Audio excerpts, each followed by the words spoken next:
मैंने जिंदगी में इतनी बड़ी गाड़ी नहीं देखी थी। गाड़ी की चमक दमक सज धज बताती थी वो अभी अभी कारखाने से निकली है। मेरा अंदाज़ा बड़ी हद तक दुरुस्त निकला क्योंकि गाड़ी के सामने अप्लाइड फॉर लिखा था और सीटों के ऊपर प्लास्टिक के कवर चढ़े थे। गाड़ी रुकी, पहले बावर्दी शोफर बाहर निकला। उसने जल्दी से पिछला दरवाज़ा खोला और अंदर से एक खूबसूरत नौजवान बरामद हुआ। नौजवान ने शानदार अतालवी सूट पहन रखा था। उसके जिस्म से कीमती खुशबू आ रही थी। उसके चेहरे पर अमारत की चमक थी। वो मेरे करीब आया। मैंने मरूब होकर फौरन अपना हाथ आगे बढ़ा दिया। उसने मेरा हाथ पड़े धकेला और आगे बढ़कर मेरे साथ बगलगीर हो गया। उसके मानके में बड़ी गर्मजोशी और मोहब्बत थी। मैं उसे अंदर ले आया। वो मेरे सामने बैठ गया। मैंने उसका शुक्रिया अदा किया और उसके बाद तशरीफ आवरी की वजह दरियावत की। वो मुस्कराया। सर, आपने मुझे यकीनन नहीं पहचाना होगा। मुझे उसका चेहरा जाना पहचाना लग रहा था, लेकिन वो मुझे पूरी तरह याद नहीं आ रहा था। उसने बताया, सर, मैं 5 वर्ष पहले आपके पास नौकरी के लिए आया था। आपने बेशुमार दफ्तरों में टेलीफोन किए थे, लेकिन मुझे नौकरी नहीं मिली थी। मुझे अब वो ज़रा सा याद आने लगा। उसने सिलसिला कलाम जारी रखा।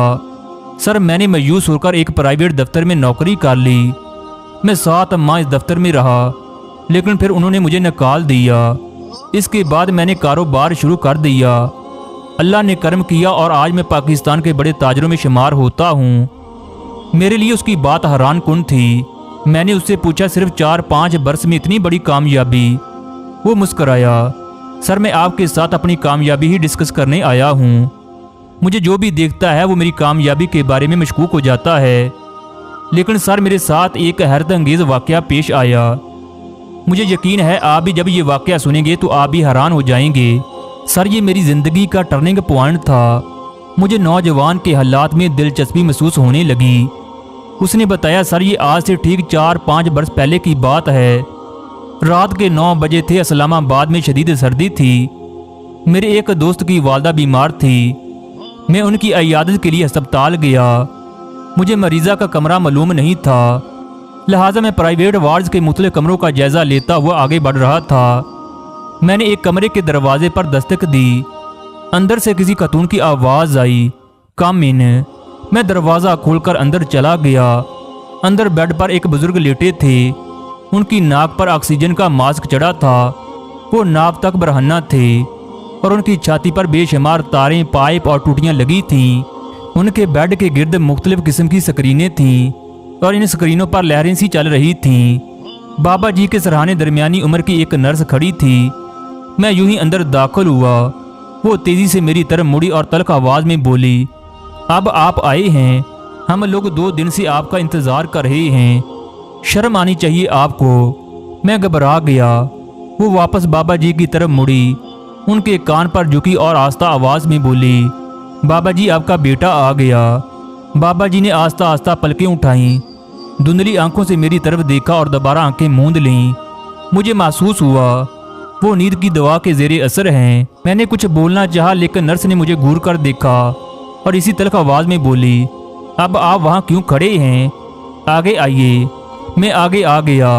उसने मेरा हाथ बाबा जी के हाथ में दे दिया और उनके कान पर झुककर बोली, बाबा जी ने पकड़ लें, अब इन्हें जाने ना दीजिएगा।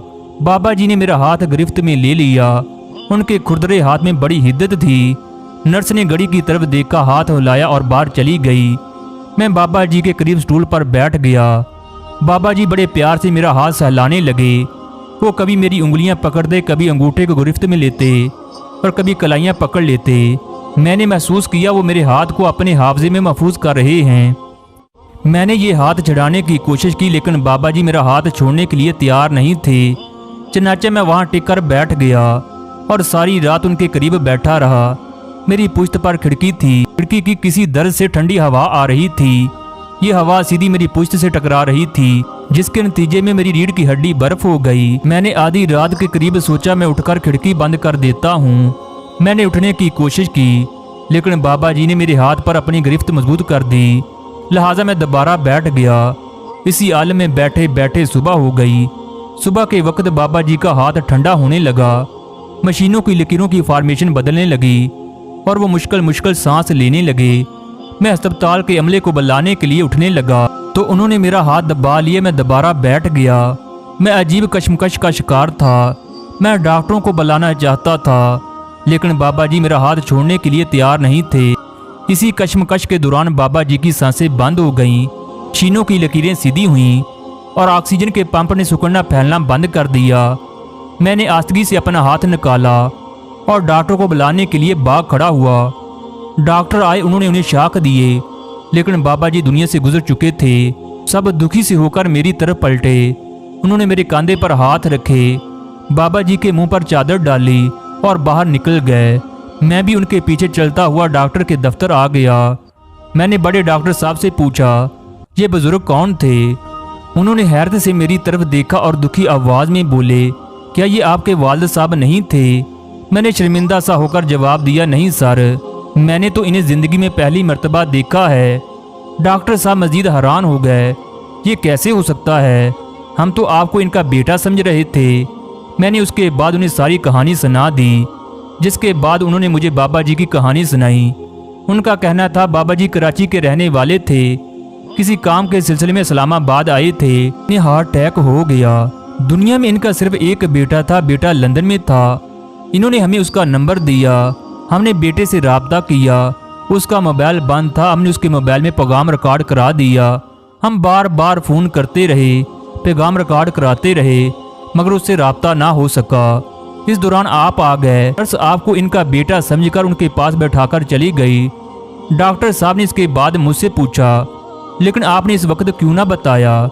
मैंने जवाब दिया, डॉक्टर साहब जब इन्होंने मेरा हाथ पकड़ा तो मुझे महसूस हुआ मेरा हाथ इनकी आखिरी उम्मीद है। मुझ में ये उम्मीद तोड़ने का हौसला नहीं था। चनाचा मैं सारी रात चुपचाप इनके पास बैठा रहा। डॉक्टर की आंखों में आंसू आ गए, मेरी पलकें भी गीली हो गईं और मैं रूंधे हुए गले के साथ बाहर आ गया। इसके बाद कभी इस अस्पताल की तरफ नहीं गया। वो खामोश हो गया, इसकी पलकों पर मोती चमक रहे थे। कमरे में बड़ी देर तक खामोशी छाई रही। मैंने तवक्कुफ के बाद पूछा, लेकिन इस वाकया का आपकी कामयाबी के साथ क्या तल्लुक? वो मुस्कुराया, पता नहीं सर, लेकिन मेरा ख्याल है मेरी कामयाबी और ये वाकया किसी न किसी सतह पर एक दूसरे से जुड़े हुए हैं। मैं खामोशी से उसकी तरफ देखता रहा। वो गोया हुआ, सर वो दिन है और आज का दिन है। मैंने मट्टी को हाथ लगाया तो वो सोना हो गई। मैंने जेब से 1 रुपया निकाला तो वो 1 करोड़ बनकर वापस आ गया। आप मेरी किस्मत का अंदाज़ा लगाइए। मैंने सितंबर में मुजफ्फराबाद में एक प्लाजा खरीदा था। अक्टूबर 2005 को जल्जला आया। इस प्लाजे के आगे पीछे दाएं बाएं तमाम इमारतें गिरी थीं, लेकिन इस इमारत को खराज तक न आई। मैं जिस बैंक में अकाउंट खोल देता हूँ, यकीन करें इस बैंक के रेवेन्यू में इजाफा हो जाता है। और मैं जिस कागज़ पर दस्तखत कर देता हूँ, यकीन करें कागज़ का वो टुकड़ा 2-4 करोड़ रुपए का हो जाता है। चनाचा मुझे महसूस होता है मैंने जब इस बाबा जी को अपना हाथ पकड़ाया था तो कुदरत ने आगे बढ़कर मेरा हाथ पकड़ लिया। वो खामोश हो गया। मैंने उससे पूछा वो कौन सा हाथ था? उसने अपना दायां हाथ आगे बढ़ा दिया। मैं अपनी कुर्सी से उठा, मैंने वो हाथ पकड़ा और अपनी गीली आंखें उसकी हथेली पर रख दी। ये मेरी ज़िंदगी का पहला जनती हाथ था। वीडियो अच्छी लगी हो तो लाइक करें, मजीद वीडियो के लिए चैनल को सब्सक्राइब करें। शुक्रिया।